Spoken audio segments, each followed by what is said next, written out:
and he's here now, and you've got an update for us on the levy Yeah, prioritization a couple plan? of things. On the levy side of things, as you'll recall, we're about to embark on an update of the priorities for state investment in levies in the Delta. That's a part of the Delta plan. We had released the RFP for that just before the last council meeting. We did a briefing for potential bidders March 12th, and on the 21st of March, we received 3 proposals for that we're in the process of reviewing.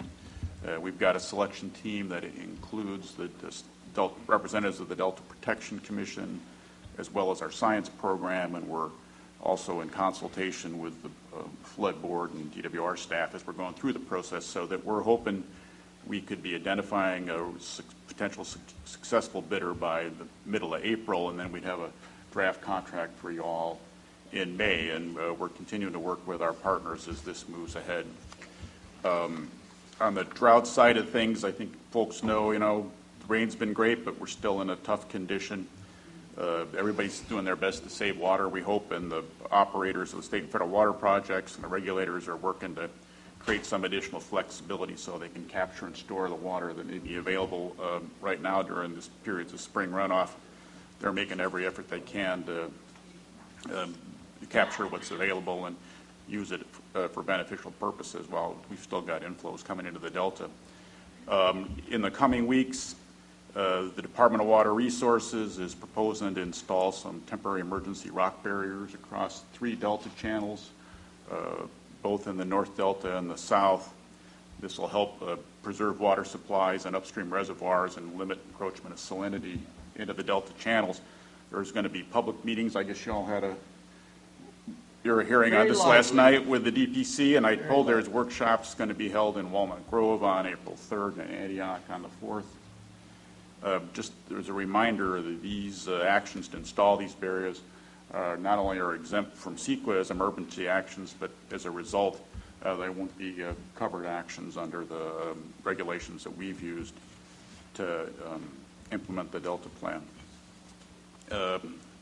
Maybe people may have noticed that the Corps has announced new policies that would allow more vegetation to be retained on Delta levees, and that'll be good for the environment. It'll help relieve some of the uncertainty about whether Delta levees might ultimately be able to get reinstated within the Corps' emergency repair programs. But it's also a nice step towards implementing the Delta plan. We had a specific recommendation on the issue, and so we've made some progress there.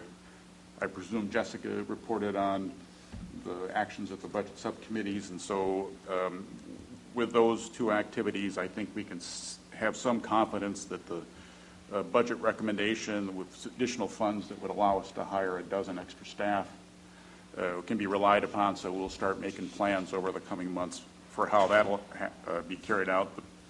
The bulk of those are in the science program, but it will give us a little extra help for our lead counsel,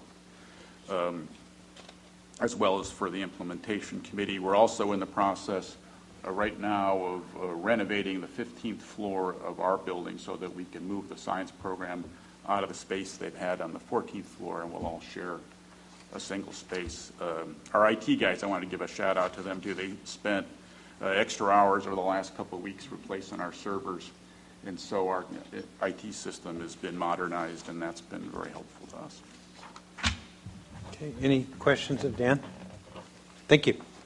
Then we'll move on to file item number 16, lessons from coordination efforts in the Delta. And I believe Keith Coolidge is the lead staff person on this panel.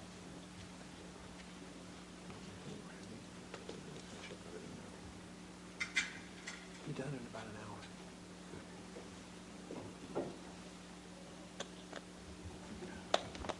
Unless